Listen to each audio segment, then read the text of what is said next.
शौनक आदि ऋषि मुनियों ने कहा कि भाई शिव जी के जन्म की कथा तो सुन ली और शिव जी अब वन में भजन करने गए, लेकिन ये शिवलिंग का क्या मामला है, ये शिवलिंग क्या है, कृपया करके आप हमें बताइए। जब इस प्रकार से जिज्ञासा की तो रोमहर्षण सूत जी नैमिषारण्य के ऋषि मुनियों को शिवलिंग की कथा श्रवण कराते हैं। इस कथा को सुनने से पहले अपने माइंड को थोड़ा सा प्रिपेयर कर दीजिए कि इस कथा में जो भी उथल पाथल होगी, एक और मात्र एक हरि इच्छा है। ये हरि को लीला करने की इच्छा है। हरि कुछ है? कुल मिलाकर हरि को शिवलिंग प्रकट कराना था, इसलिए ये सारी लीला सारी कथा भगवान ने करवाई। क्या हुआ? भगवान शिरोदक्षाई विष्णु, कल आपने सुना कि क्षीर सागर में शयन करते हैं, तो भगवान शिरोदक्षाई विष्णु क्षीर सागर में शयन कर रहे थे और लक्ष्मी जी उनके चरण दबा रही थी। उसी समय अचानक ब्रह्मा जी वहां पहुंच गए। मैं बार बार आपको कहूं कि ये मात्र भगवत इच्छा है। आप इस कथा में किसी पर दोष मत लगाइएगा, ये दोष वाली बात नहीं है। ये सब लोग भगवान के ही भगत हैं, विष्णु, ये ब्रह्मा और सब, लेकिन कुछ क्रांति करने के लिए सारी लीला हुई। सो ब्रह्मा जी एक बार क्षीर सागर के तट पर पधारे।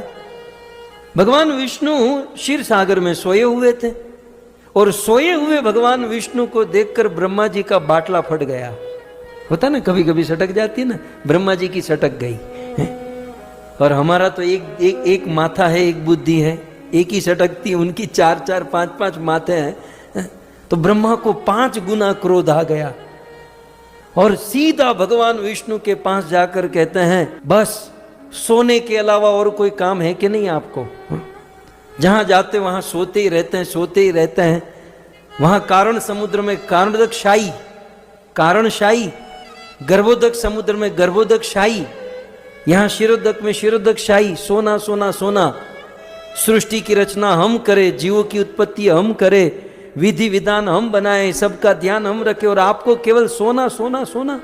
अरे एक साधु आपके घर पर आपके दरबार में आया है, इतना भी नहीं होता कि खड़े होकर इसका स्वागत करो, अभी भी सोए हुए हो। भगवान विष्णु तो स्वागत करना बहुत अच्छा जानते हैं, लेकिन ये ब्रह्मा कुछ स्कोप दे तो ना, बोलने का कुछ मौका दे तो स्वागत करे। बेचारे भगवान विष्णु कुछ करने जाए, बोलने जाए, उसके पहले तो ये बरस ही पड़े।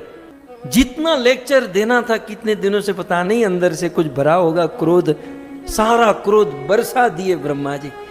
जब इस प्रकार से ब्रह्मा जी ने बहुत कहा, तब भगवान विष्णु नहीं रह पाए और धीरे से कहे कि ब्रह्मा जी थोड़ा सोच समझ कर बोलिए। मैं आपको मानता हूं, मैं आपकी सेवा भी करना चाहता हूं, लेकिन आप मेरे घर पर आकर मेरी पत्नी के सामने बस अब तो ब्रेक मारो, अभी भी बोलना शुरू है। और आप ये मत भूलो कि आप मेरे से उत्पन्न हुए हो। गर्भोदकशाही विष्णु की नाभि से कमल और कमल से ब्रह्मा।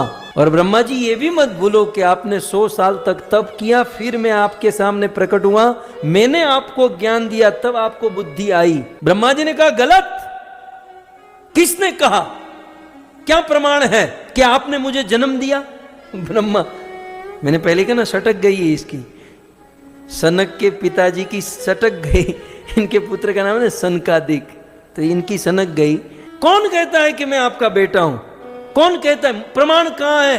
कौन सा, कहां लिखा है कि आपने मुझे जन्म दिया? मैंने कोई आपसे जन्म नहीं लिया और मैंने कोई आपसे ज्ञान भी नहीं लिया। अरे भगवान विष्णु कहते, मैंने ही तो ट्रांसफर किया सारा ज्ञान, वेदों का ज्ञान, सब कुछ मैंने दिया। बोले नहीं। देखिए, मुझे एक बात याद आ रही है, ये ब्रह्मा जो हरकत कर रहे हैं ना, ऐसी हरकत कलयुग के चेले भी करते हैं।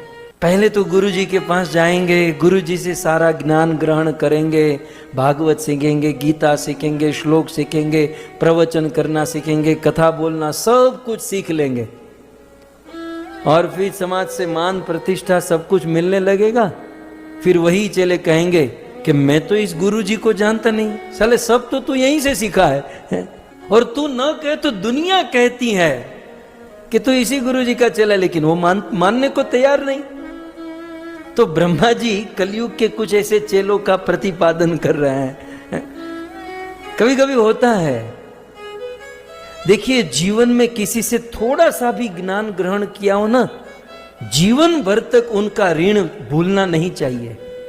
हमारे गुरु महाराज तो यहां तक कहते हैं कि एक घड़ी के लिए भी आपको किसी ने कृष्ण का स्मरण करा दिया ना, आप जीवन भर तक उनका ऋण नहीं उतार सकते।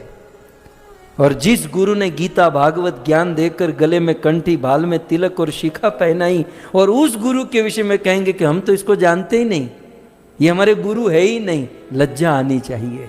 गुरु को कोई फर्क नहीं पड़ेगा, आप कथा में अभी सुनेंगे, गुरु की गरिमा को कोई ठेस नहीं पहुंचा सकता। लेकिन इस प्रकार की भावना जब शिष्य में आ जाती है, शिष्य जीरो हो जाता है। हो सकता है थोड़ा बहुत ज्ञान का अभिमान बढ़ा ले, 2-5 लोग उनकी प्रशंसा कर दे, लेकिन जो रस, जो भाव, जो प्रेम होना चाहिए वो कभी नहीं होगा। आंखें आंसुओं से कभी नहीं भीगेगी, वाणी गदगद कभी नहीं होगी, हृदय द्रवित कभी नहीं होगा, यदि जिससे ज्ञान ग्रहण किया है, भक्ति ग्रहण की है, उनके प्रति कृतज्ञ नहीं रहेंगे। क्योंकि मेरी दृष्टि से इस संसार में सबसे बड़ा दोष यदि कोई है तो वो है कृतज्ञता का दोष। कृतज्ञता, अरे कोई आपके लिए कितना कर रहा है, कितना कुछ दे रहा है, और फिर भी हम उनके प्रति थैंक्सफुल न रहे, कृतज्ञ न रहे, तो हमारे जैसा दुर्जन पापी कौन। आज क्षीर सागर के तट पर कुछ ऐसी स्थिति खड़ी हो गई कि साक्षात भगवान क्षीरोदकशाही विष्णु, पहले ब्रह्मा को ब्रह्मा बनाने वाला कौन, मुझे बताइए। ब्रह्मा तो हिरण्य गर्भ थे, इनका नाम हिरण्य गर्भ है, लेकिन भगवान विष्णु, इसी क्षीरोदकशाही विष्णु ने ज्ञान दिया, तब जाकर ये ब्रह्मा बने। और आज भगवान कहते भाई तू मेरा लड़का है, तू मेरे से ही ज्ञान लिया है। बोले नहीं, ना आप मेरे गुरु हो, ना आप मेरे पिता हो। फिर क्या हुआ, ये अब तक तो बोला चाली हो रही थी, अब बात इतनी बढ़ गई, इतनी बढ़ गई, अब ये बातों में क्या पढ़ना, ये बड़े बड़े लोग झगड़ा करते हैं, उसमें हम क्यों पढ़े। लेकिन इतना ही मैं आपको कहूंगा कि ये बोलते बोलते बात हाथापाई पर आ गई। क्षीर सागर के तट पर ब्रह्मा और भगवान विष्णु युद्ध शुरू हुआ। दोनों ने ऐलान कर दिया और घमासान युद्ध प्रारंभ। ब्रह्मा हंस के ऊपर सवार हुए और भगवान विष्णु गरुड़ के ऊपर सवार हुए। ब्रह्मा हंस पर, विष्णु गरुड़ पर, और दोनों एक दूसरे पर टूट पड़े। घमासान युद्ध। अब जब ये दो बड़े देवताओं का युद्ध होने लगा, सारे देवता, सारी देवियां, सारे लोकपाल त्राहिमाम कर उठे कि अनर्थ हो गया।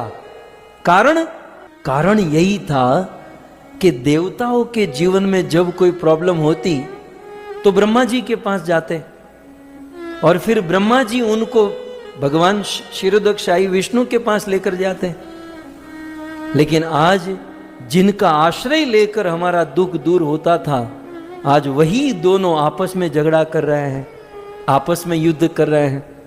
अब ब्रह्मा और विष्णु ही दोनों आपस में युद्ध कर रहे हैं, तो देवता मन में सोचने लगे कि हम किसके पास जाएंगे, अब हमारा आश्रय क्या होगा, हम किसका आश्रय लेंगे। एक और देवता चिंतित, दूसरी ओर ब्रह्मा जी और भगवान विष्णु घमासान युद्ध। और युद्ध करते करते करते ब्रह्मा जी ने ब्रह्मास्त्र उठा लिया, भगवान विष्णु ने पशुपशास्त्र उठाया, और दोनों एक दूसरे के ऊपर ब्रह्मास्त्र और पशुपशास्त्र, ये दो ऐसे अस्त्र थे, यदि निकल गए तो ब्रह्मांड का प्रलय, असमय में प्रलय निश्चित था। और उसी समय सारे देवता क्या करे, ये ब्रह्मा और विष्णु दोनों एक दूसरे को मारने पर तुले हैं, अब क्या करे। अब एक मौका था, लेकिन वो वन में जाकर बैठा था, शिव जी वन में थे। अब इस दुनिया का एक आदमी था जो ये सब कुछ सॉल्यूशन कर सकता था, वो वन में। लेकिन देवता वन में गए और वन में जाकर देवाधिदेव महादेव को बहुत सुंदर स्तुति करने लगे। आइए आप भी हम सब भाव से नमामि शमीशान निर्वाण रूपम विभुं व्यापकं ब्रह्म वेद स्वरूपम निजम निर्गुणं निर्विकल्पं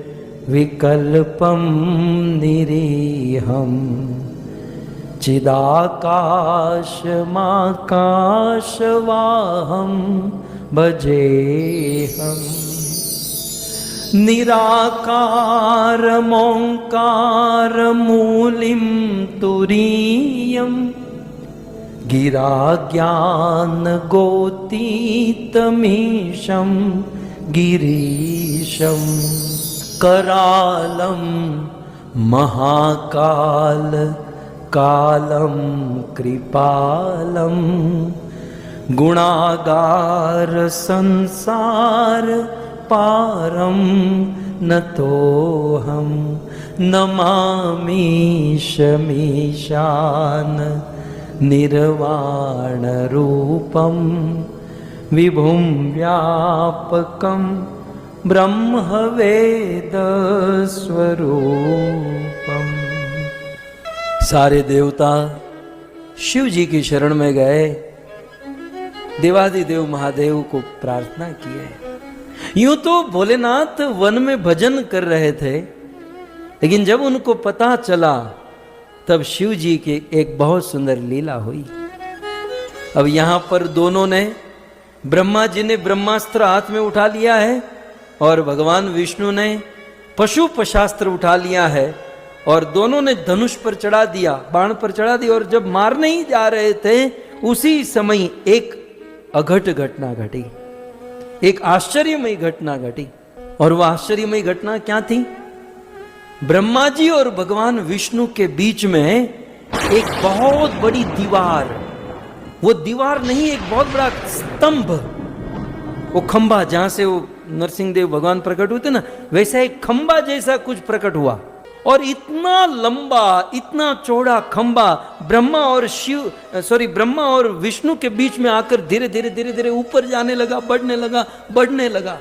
जीवन में प्रथम बार ब्रह्मा जी ने और भगवान विष्णु जी ने इतने बड़े स्तंभ को देखा, बहुत बड़ा विशाल स्तंभ।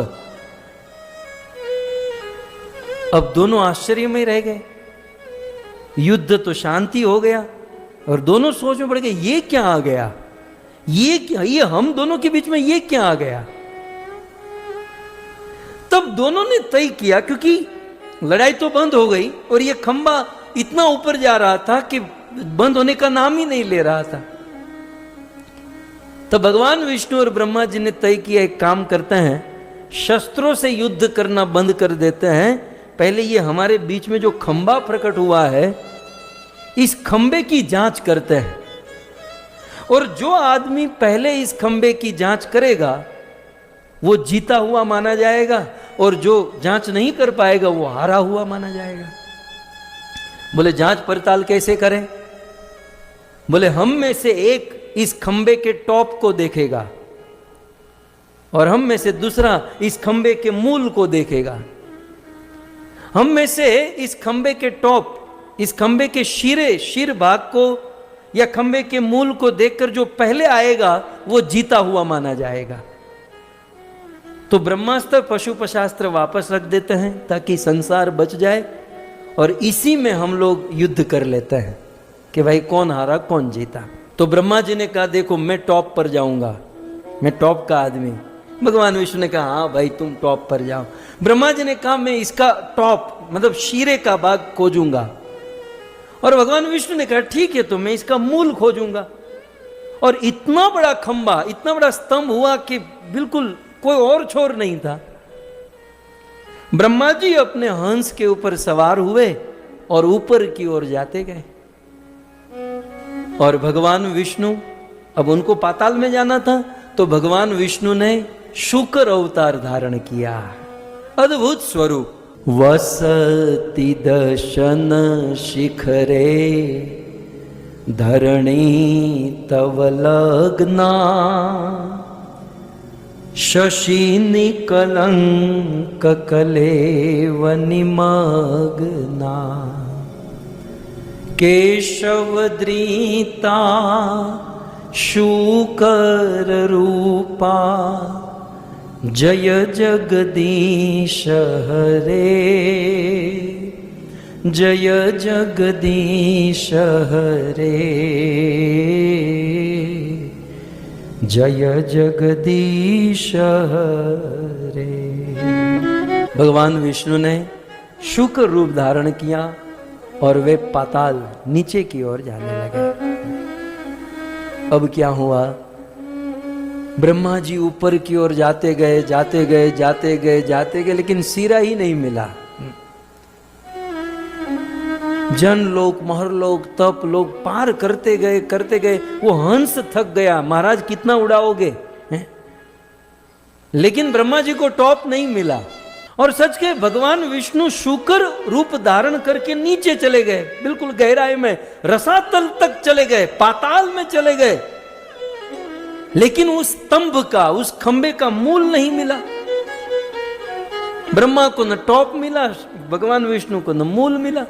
अब ब्रह्मा जी थक गए, बोले इसका तो शीरा, इसका टॉप तो हाथ में आएगा नहीं। ब्रह्मा जी वापस लौटे। जब ब्रह्मा जी टॉप खोज नहीं पाए और भगवान विष्णु उसका मूल खोज नहीं पाए, तब शिव जी को बहुत हंसी आई। शिव जी तो दूर से देख रहे थे, तो महादेव को बड़ी हंसी आई। और हंसने के कारण क्या हुआ? महादेव के मस्तक पर एक फूल था। वो फूल कौन सा था वो भी पुराण में लिखा है, केतकी फूल था। तो केतकी का ये फूल था और ब्रह्मा को टॉप नहीं मिला, शिव जी को मूल नहीं मिला। तो शिव जी ऐसे थोड़े से हंसे और हंसने के कारण माथा हिला और माथे से ये फूल गिरा। तो शिव जी के मस्तक से ये फूल गिरा। तो गिरते गिरते गिरते गिरे, लुढ़कते हुए, हवा में लहराते हुए धीरे धीरे नीचे आ रहा था। ब्रह्मा जी ने देख लिया। ब्रह्मा जी को टॉप तो मिला नहीं, लेकिन ऊपर से फूल गिरा। तो ब्रह्मा जी ने सोचा कि ये टॉप से आ रहा है, ये जो खंबा है, खंबा के टॉप से आ रहा है।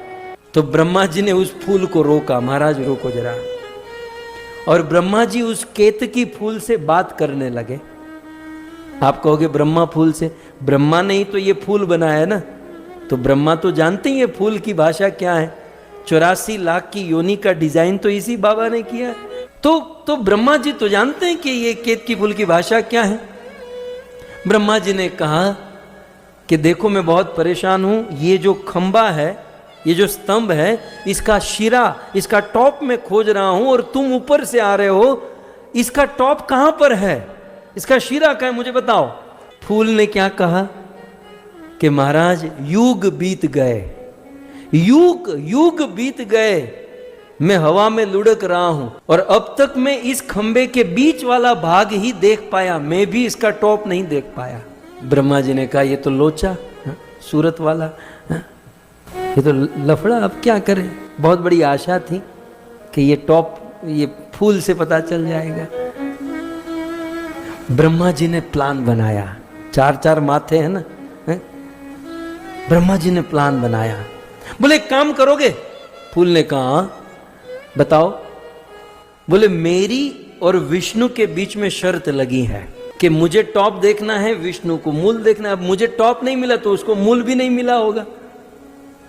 तो एक काम करना है कि जब विष्णु जी आएंगे तो मैं उसको कहूंगा कि मैं टॉप देखकर आया हूं, मैंने इस खंबे का टॉप देख लिया, इसका शीरा मैंने पकड़ लिया।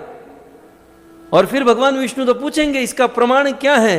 तो केतकी वो फूल को कहा कि तुम हामी भर देना, तुम एविडेंस हो जाना, तुम प्रमाण कर देना कि हाँ भाई ये ब्रह्मा जी ने टॉप देखा है, मैं वहीं पर था और मुझे वहीं से लेकर आए हैं। केतकी ने कहा झूठ बुलवाओगे? ब्रह्मा जी ने कहा कि अब किसी साधु का काम होता है तो इतना सा झूठ बोलने में क्या फर्क पड़ता है। मैंने कहा झूठ बोल दो, अब केतकी मान गया। बोले ठीक है महाराज, आप कहते हो तो झूठ बोल देंगे। इस प्रकार से चर्चा हो ही चुकी थी। तब तक भगवान विष्णु नीचे से आए और नीचे से आकर भगवान विष्णु ने कहा कि देखो भाई ब्रह्मा जी आपको क्या हुआ, आपको टॉप मिला, शीरा मिला? ब्रह्मा जी ने कहा आपका क्या हुआ? बोले मुझे तो मूल नहीं मिला, मैंने तो शुकर अवतार लेकर बिल्कुल गहराई में गया, मुझे इसका मूल नहीं मिला। आपको टॉप मिला? ब्रह्मा जी ने कहा टॉप आदमी हूं, टॉप मिल गया, मुझे शीरा मिल गया, मैं शीरा देख कर आया। भगवान विष्णु ने कहा प्रमाण? बोले उस शीरे पर ये फूल था और ये फूल को ही मैं साथ में लेकर आया, इस फूल को ही पूछ लो केतकी को। केतकी ने कहा हाँ महाराज, इस ब्रह्मा जी ने टॉप देखा है, मैं वहीं पर था, ये मुझे वहीं से लेकर आए। अब भगवान विष्णु तो बिल्कुल विनम्र, बोले कोई बात नहीं ब्रह्मा जी आप बैठिए, मैं आपके चरणों को धोऊंगा, मैं आपकी पूजा करूंगा, क्योंकि मैं हारा आप जीते। सो ब्रह्मा जी बैठ गए सिंहासन पर और भगवान विष्णु ने ब्रह्मा जी के चरण धोए, षोडश उपचार से ब्रह्मा जी की पूजा किए, दोनों हाथ जोड़कर क्या नहीं भगवान विष्णु ने किया। लेकिन उस समय शिव जी से नहीं रहा गया। ब्रह्मा जी ने ये जो झूठ, ये जो काम किया था ना, इससे शिव जी से नहीं रहा गया। और उसी समय वो जो स्तंभ था, उस स्तंभ के मध्य में से शिव जी प्रकट हो गए। और उस स्तंभ के मध्य से शिव जी प्रकट होकर सबसे पहले तो उस केतकी फूल को पकड़े। शिव जी ने सबसे पहले डांटा कि तुम असत्य बोलते हो, मेरे मस्तक पर वास करते हो, मेरे साथ रहते हो, शिव के मस्तक पर रहकर तुम झूठ बोलते हो। शिव जी ने कहा कि जाओ केतकी, तुम झूठ बोले हो, आज से मैं तुम्हारा त्याग करता हूं। आज के बाद दुनिया के सारे फूल शंकर पर चढ़ेंगे, लेकिन केतकी फूल नहीं चढ़ेगा, मैं तुम्हारा त्याग करता हूं। और यदि कोई व्यक्ति ये केतकी फूल मुझ पर चढ़ाएगा तो उसको सबसे बड़ा पाप लगेगा। उस दिन से लेकर आज तक शिव जी को ये वाला फूल नहीं चढ़ाया जाता है, केतकी, ध्यान रखिएगा, भाव में आकर सब उठाकर दान देते हैं। उस दिन से शिव जी ने इस फूल का त्याग किया। और ये फूल का केस तो कंप्लीट हुआ, इसको तो हटा दिया, तुम तो यहां से निकलो झूठ बोलने वाले। और फिर शिव जी ब्रह्मा जी को कहने लगे कि तुम कितने झूठ बोलते हो, ये जो स्तंभ है ये स्तंभ और कुछ नहीं, ये आग्नेय स्तंभ मेरा ही रूप है। आप दोनों झगड़ा कर रहे थे, युद्ध कर रहे थे, तो मैं ही इस स्तंभ के रूप में कन्वर्ट हो गया। शिव जी ने कहा मैं ही इस स्तंभ के रूप में प्रकट हो गया। और ब्रह्मा जी आप जो झूठ बोल रहे थे मैं सब कुछ देख रहा था। शिव जी को इतना क्रोध आया, अपना त्रिशूल हाथ में उठाया और जिस मुख से ब्रह्मा जी झूठ बोले थे, असत्य बोले थे, शिव जी ने वो मस्तक ही काट दिया। ब्रह्मा जी के 5 मस्तक थे, शिव जी ने 1 मस्तक काट दिया, बचे कितने? 4। हम जिस ब्रह्मांड में रहते हैं ना, इस ब्रह्मांड में ब्रह्मा जी 4 मस्तक वाले हैं। अब सब आपकी जानकारी के लिए, हमारे ब्रह्मांड के जो ब्रह्मा जी वो कितने मस्तक वाले? 4 मस्तक वाले। इसका अर्थ ये हुआ कि ये कथा जो है, ये लीला जो है हमारे ब्रह्मांड की है। वैसे बहुत सारी लीला है शिव जी की, शिवलिंग की, लेकिन हमारे ब्रह्मांड में जो घटना घटी वो ये घटना है। इस लीला से, पुराण की इस कथा से हम जान सकते हैं कि ब्रह्मा जी का 1 मस्तक शिव जी ने उड़ा दिया, क्योंकि आप झूठ बोलते हो, क्या काम का मस्तक उड़ाया, केवल 4 मस्तक बचे। और दूसरा, शिव जी ने कहा कि ब्रह्मा जी आप झूठ बोलते हो भगवान विष्णु के सामने और उनकी सेवा, उनकी पूजा ले रहे हो। मैं दूसरा श्राप देता हूं कि आपकी पूजा इस दुनिया में कहीं भी नहीं होगी। आपके मन में बहुत था ना कि मुझे मान सम्मान मिले, क्षीर सागर में आकर भगवान विष्णु के सामने कि मेरा स्वागत नहीं करते हो, ये नहीं करते, वो नहीं करते। जाओ, शिव जी ने कहा मैं तुम्हें श्राप देता हूं, दुनिया में कहीं भी तुमको मान सम्मान नहीं मिलेगा। ये बात सत्य, ये सिद्धांत है कि जो आदमी मान सम्मान की बहुत आशा रखता है ना, उसे कभी मान सम्मान नहीं मिलता। हम लोग दुनिया में देखते ना, ये नेता लोग जो है ना, मान सम्मान के बहुत भूखे होते हैं। और जनता भी जब सामने आते हैं तो थोड़ी बहुत प्रशंसा कर देते, बाकी नेताओं को तो गाली ही मिलती है। जो मान सम्मान चाहता है उसे कभी नहीं मिलता। और इतिहास में देखो कि जो मान सम्मान नहीं चाहता, मान सम्मान उसका पीछा कभी छोड़ता ही नहीं है। सम्मान उसके पीछे पीछे चलेगा, जो उसको त्यागेगा, ये उल्टा नियम है। माधवेंद्रपुरी भगवान श्रीनाथ जी ने, गोपाल जी ने कहा कि ये गर्मी के दिन है, मुझे चंदन चढ़ाओ, तो माधवेंद्रपुरी स्वयं चलकर ब्रज वृंदावन से जगन्नाथपुरी की ओर जा रहे थे। बीच में रेमुणा गांव आया, गोपीनाथ जी को खीर का भोग लगाया था। मन में हुआ कि थोड़ा सा भोग मिल जाए ना, तो मैं मेरे श्रीनाथ जी के लिए, गोपाल जी के लिए ऐसी खीर बनाऊंगा। लेकिन मन में फिर भावना हुई कि अरे मैंने क्या कर दिया, मेरे से अपराध हो गया। पूरा दिन उपवास, निर्जल उपवास किए। रात को भगवान उस पुजारी के स्वप्न में आए कि तेरे दरबार में एक साधु भूखा सोया है, जाओ उसे खीर खिला कर आओ। पुजारी ने कहा हम तो सारी खीर खा गए। भगवान ने कहा तो मैं जानता ही हूँ तुम दूसरों के लिए बचाते नहीं हो, इसलिए मैंने मेरे भगत के लिए खीर का एक पात्र चुरा कर रखा है। अच्छा प्रभु अभी भी आप चोरी करते हैं?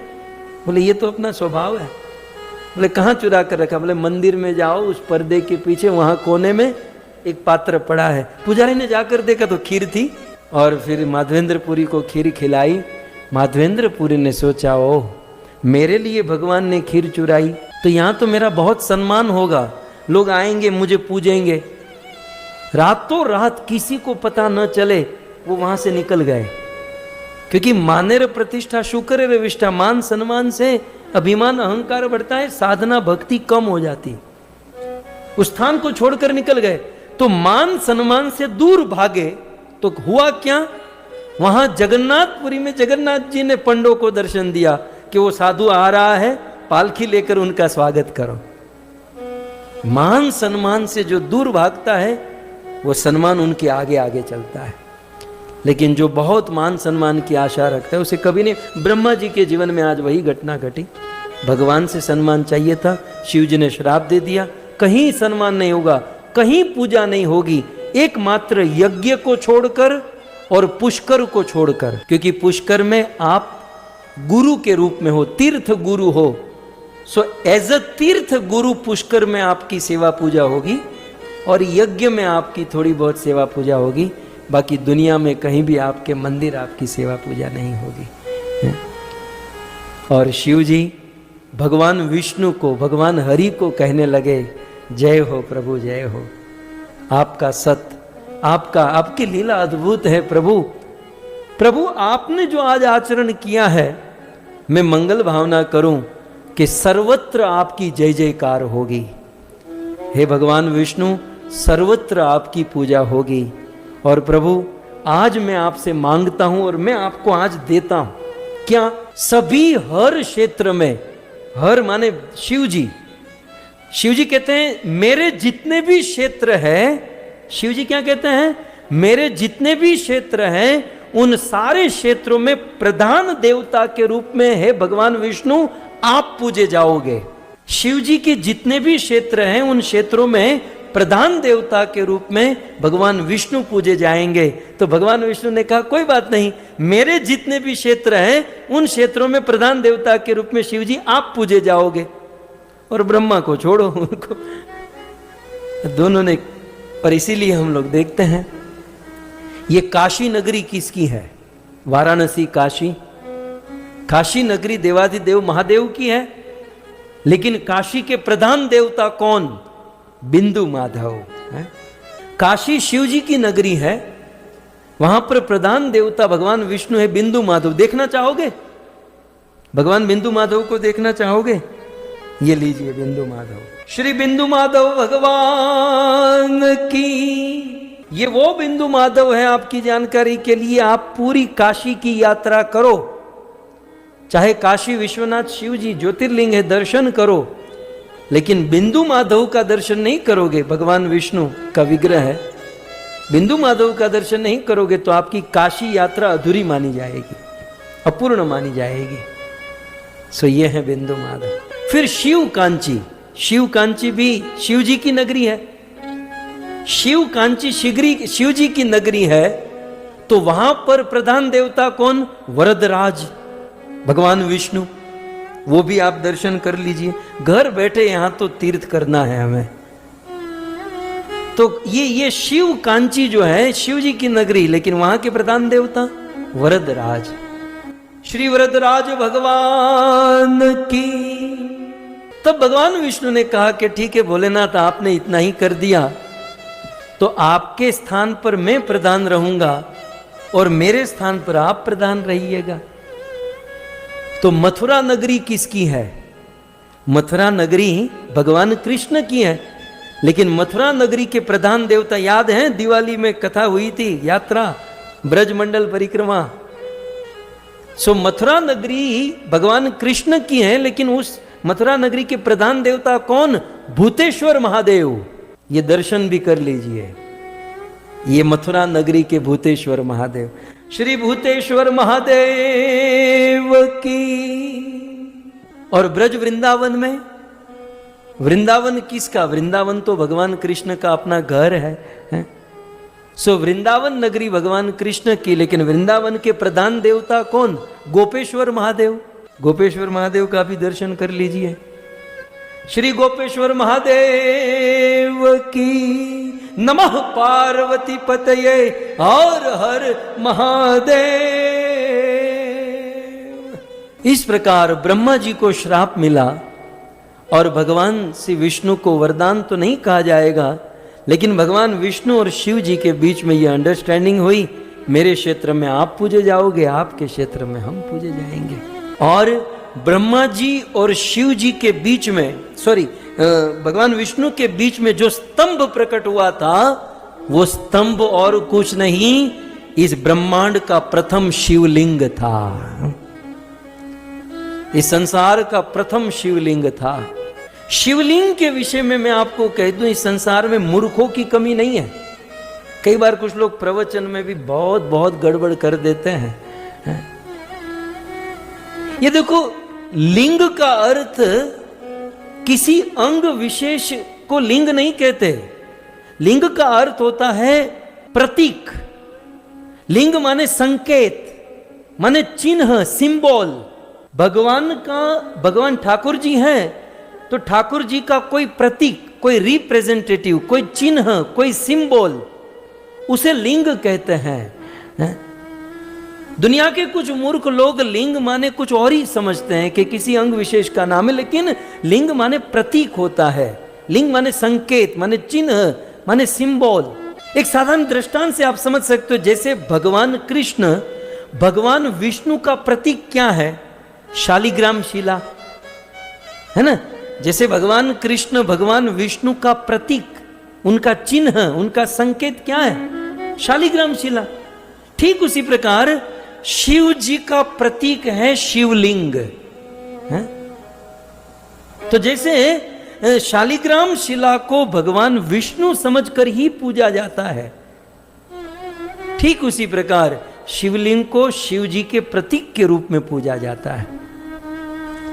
जैसे भगवान से भी, भगवान विष्णु भगवान कृष्ण से भी अधिक कृपालु है शालिग्राम, ठीक उसी प्रकार शिव जी तो कृपालु हैं, लेकिन शिव जी से भी अधिक कृपालु दयालु है शिवलिंग। सो इस प्रकार से ये शिवलिंग जो है शिव जी का प्रतीक है, शिव जी का एक स्वरूप है, शिव जी का सिंबल है, जैसे भगवान विष्णु का शालिग्राम। सो शिव जी का यह स्वरूप माने शिवलिंग कहां प्रकट हुआ? ये जो अभी हमने कथा सुनी, तो ये कथा कहां की कहां प्रकट हुआ? तो ये प्रथम शिवलिंग दक्षिण भारत में चेन्नई के पास अरुणाचल में प्रकट हुआ। ये वही अरुणाचल जहां पर रमण महर्षि रहते थे, बड़े विख्यात साधु हुए। सो अरुणाचल, चेन्नई के पास जो अरुणाचल भी 2-3 है, लेकिन चेन्नई के पास जो है वहां पर ये शिवलिंग प्रकट। अच्छा, कब प्रकट हुए ये शिवलिंग? प्रथम शिवलिंग, इस भूमंडल का प्रथम शिवलिंग कब प्रकट हुआ? ये शिवलिंग मार्गशीर्ष मास के आद्रा नक्षत्र में शिवलिंग प्रकट हुआ। तो ये तो हुआ प्राकट्य दिन, लेकिन इनकी प्रथम पूजा कब हुई? भगवान हरि और ब्रह्मा ने मिलकर उस अग्निर्लिंग स्वरूप की प्रथम पूजा की। कब? फाल्गुन मास कृष्ण पक्ष और चतुर्दशी के दिन, जिसे हम और आप महाशिवरात्रि कहते हैं। ये महाशिवरात्रि क्या है? ये महाशिवरात्रि इस ब्रह्मांड के प्रथम शिवलिंग की प्रथम पूजा विष्णु और ब्रह्मा जी ने मिलकर की थी, वही है महाशिवरात्रि। कुछ हरि भक्त होते ना, वो हरि भक्त कहते हैं हमको ये सब करने की जरूरत नहीं है, हम लोग बहुत बड़े हरि भक्त हैं, हमको ये सब करने की जरूरत नहीं। अरे स्वयं ब्रह्मा जी शिवलिंग की सेवा पूजा करते हैं, स्वयं हरि, स्वयं विष्णु जी सेवा पूजा करते हैं। अरे ये सब छोड़ो, अरे स्वयं भगवान कृष्ण शिवलिंग की सेवा पूजा करते हैं। कृष्ण के बाप नंद, यशोदा और पूरा ब्रज, जिन ब्रजवासियों के पद चिन्हों पर हमें चलना है और ब्रज भक्ति प्राप्त करना है, वे ब्रजवासियों ने भी फाल्गुन कृष्ण चतुर्दशी के दिन अंबिका वन में जाकर उस महाशिवरात्रि के दिन शिवलिंग की पूजा की थी। मैं आपको चंद मिनटों के लिए भागवत के दशम स्कंध में लेकर जाऊं। श्रीमद् भागवत के दशम स्कंध में ये बहुत सुंदर कथा है, आप श्लोक में देख सकते हैं। सुखदेव गोस्वामी ये कथा सुनाते हैं। एक समय की बात, श्री शुक उवाच, क्या हुआ? एकदा देवयात्रायां गोपाला जात कौतुका अनोर्भिनडुधयुक्ते